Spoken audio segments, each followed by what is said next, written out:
Welcome to my channel. स्वागत है आपका हमारे इस चैनल में। और आज के इस वीडियो में भारतीय विभूति के महान विभूति विशाखदत्त के बारे में बात करेंगे। दोस्तों, हमने जो ये सीरीज़ शुरू की है इसमें भारतीय इतिहास के जितने भी विभूति हैं सबके बारे में सेपरेट वीडियो लाया जाएगा, ताकि चाहे वो वनडे एग्ज़ाम हो या फिर यूपीएससी जैसे बड़े लेवल की एग्ज़ाम हो, उसमें भी यदि आपको इसका जवाब देना हो, क्योंकि उसमें एग्ज़ाम ऐसे होता है कि 200 से 250 शब्दों में आपको इसका आंसर देना रहता है, तो उसमें भी आप डिटेल से आप इस वीडियो को पढ़ के और इसका जवाब दे पाएँ।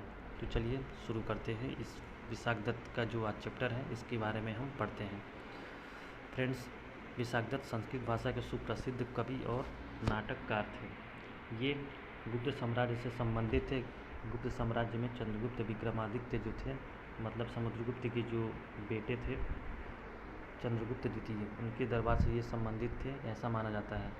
फ्रेंड्स, इनका जो जन्म हुआ था, इनका कालक्रम क्या था, इनके बारे में काफ़ी मतभेद है। कोई स्पष्ट अभिलेख में ये वर्णित नहीं है जिससे इनके जन्म के बारे में, इनके कालक्रम के बारे में पता लगाया जा सके। इनके कालक्रम के बारे में केवल अनुमान ही लगाया जा सकता है।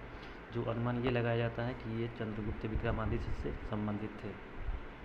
चलिए आगे बढ़ते हैं। इनकी रचना जो है मुद्रा राक्षस है, काफ़ी फेमस रचना है इनकी। इनके बारे में आपने पढ़ा होगा। इनकी दो अन्य रचनाएं भी मिलती हैं, एक था देवी चंद्रगुप्तम और एक था रघुवानंद नाटकम। ये तीनों जो रचनाएं थी, इनकी रचना इन्होंने संस्कृत भाषा में की हुई थी। विशाखदत्त गुप्त काल के विभूति थे, ये हमने आपको पहले ही बता दिया। चलिए, इनका जो जन्म हुआ था ये हुआ था राजकुल में। राजकुल में इनका जन्म हुआ था। उसके बाद इनके पिता का नाम महाराज पृथु था। इनके पिता के बारे में एक और वर्णन मिलता है मुद्रा राक्षस पुस्तक में, महाराज भास्कर दत्त के नाम से। तो आप ये याद रखिए कि महाराज पृथु का ही दूसरा नाम महाराज भास्कर दत्त था। इनकी जो रचनाएं हैं, जैसा कि मैंने आपको बताया है, डिटेल में इसके बारे में पढ़ेंगे, ताकि जो भी प्रश्न इसके बारे में पूछे जाएँ आप इसका जवाब दे पाएँ। तो मुद्रा राक्षस के बारे में सबसे पहले हम पढ़ते हैं। दोस्तों, मुद्रा राक्षस विशाखदत्त की काफ़ी फेमस पुस्तक है। ठीक है, इसकी जो रचना हुई थी 6वीं शताब्दी में इसकी रचना मानी जाती है। इस रचना में मौर्यकालीन राजनीतिक दशा का दृश्य दिखाया गया। मौर्यकालीन मतलब चंद्रगुप्त मौर्य से संबंधित, अशोक से संबंधित। इसमें जो है कि उनका एक छोटा सा दृश्य, पूरा दृश्य नहीं, केवल चंद्रगुप्त मौर्य का जो राजनीतिक दशा था उन्हीं के बारे में बताया गया है। और मुद्रा राक्षस में ही चंद्रगुप्त मौर्य के लिए दृश्यल मतलब कि निम्न कुल में उत्पन्न हुआ शब्द का प्रयोग वहाँ पे किया गया। चलिए, और मुद्रा राक्षस जो था ये आपका एक संस्कृत नाटक था। आगे पढ़ते हैं कैसे कैसे क्या हुआ। मुद्रा राक्षस इस पुस्तक का नाम क्यों पड़ा, सबके बारे में डिटेल से पढ़ते हैं। तो जैसा कि मैंने आपको बताया, मुद्रा राक्षस क्या था, एक संस्कृत नाटक था। ठीक है, और चंद्रगुप्त मौर्य ने क्या किया था, तो नंद वंश, जो मगध में शासन था नंद वंश का, वहाँ का शासक कौन था, तो घनानंद था। आक्रमण चंद्रगुप्त मौर्य ने घनानंद पर किया था 322 ईस्वी में, और मगध के सम्राट को हटाकर चंद्रगुप्त मौर्य वहाँ के शासक बने। शासक बनने के बाद घनानंद का एक अमात्य होता है राक्षस। अमात्य क्या होता है, तो जो मौर्य शासक थे या फिर नंद वंश था, उसमें एक अमात्य होते थे, मतलब कि राजा की सहायता के लिए एक मंत्रिपरिषद होती थी, और मंत्रिपरिषद के हर सदस्य अमात्य कहे जाते थे। तो उसी में से एक अमात्य था राक्षस। राक्षस काफ़ी अच्छा, काफ़ी विश्वास पात्र था घनानंद का। तो घनानंद की मृत्यु हो जाती है। उसके बाद चंद्रगुप्त मौर्य के दरबार में अमात्य रहता है ये राक्षस।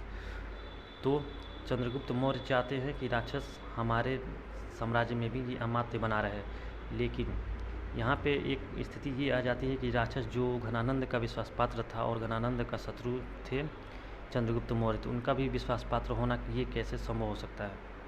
तो इस पूरे घटना का चर्चा इसमें किया गया है, और इस पूरे घटना में ये है कि राक्षस जो था उसने कई कूटनीतिक कार्य किया था चंद्रगुप्त मौर्य को हराने के लिए, उन्हें मारने के लिए। फिर कई सारी घटनाएं इसमें घटती हैं, और अंततः चंद्रगुप्त मौर्य का विश्वास पात्र अमात्य बन जाता है राक्षस। तो जो भी है, जो भी घटना है, उसी के बारे में, इसके बारे में ये लिखा गया है। इतनी बातें आप इसका वर्णन कर सकते हैं। अब इसकी दूसरी पुस्तक है देवी चंद्रगुप्तम। ये क्या है, तो ये गुप्त वंश से संबंधित है। जो मुद्रा राक्षस था वो किस वंश से संबंधित था, तो वो आपका मौर्य वंश से संबंधित था, और देवी चंद्रगुप्तम ये गुप्त वंश से संबंधित है। इसमें कौन सी कहानी है, तो इसमें समुद्रगुप्त जो था उसके दो पुत्र थे, रामगुप्त और चंद्रगुप्त द्वितीय। रामगुप्त बड़ा बेटा था और चंद्रगुप्त द्वितीय जो था ये आपका छोटा बेटा था।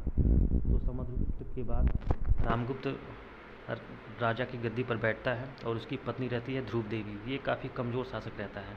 शक राजा जो है कि आक्रमण करते हैं गुप्त वंश पर, गुप्त साम्राज्य पर आक्रमण करते हैं, तो रामगुप्त काफ़ी कमज़ोर शासक रहता है। ये अपनी ध्रुव देवी जो इसकी पत्नी रहती है उसके द्वारा शांति स्थापित करना चाहा। तो इसमें होता क्या है कि चंद्रगुप्त द्वितीय इनके छोटे भाई रहते हैं, तो ये ध्रुव देवी का रूप बनाकर शक राजा के पास जाते हैं, शक राजा को भी मार देते हैं और वहाँ से लौटने के बाद रामगुप्त की भी हत्या कर देते हैं और ध्रुव देवी जो है उनसे ये विवाह कर लेते हैं ध्रुव देवी से।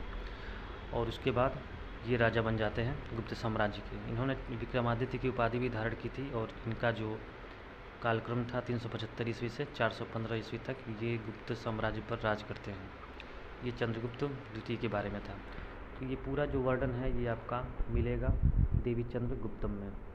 तो ये पूरी डिटेल में हमने आपको बता दी। इसके साथ जो भी प्रश्न है आप सॉल्व करेंगे तो आप इसे सॉल्व कर पाएंगे, ठीक है। तो यही है विशाखदत्त के बारे में, और कोई बड़ी कहानी इसमें नहीं है। आगे वीडियो में हम और भी विभूति के बारे में देखेंगे, ठीक है। तो मिलते हैं नेक्स्ट वीडियो में, तब तक के लिए धन्यवाद।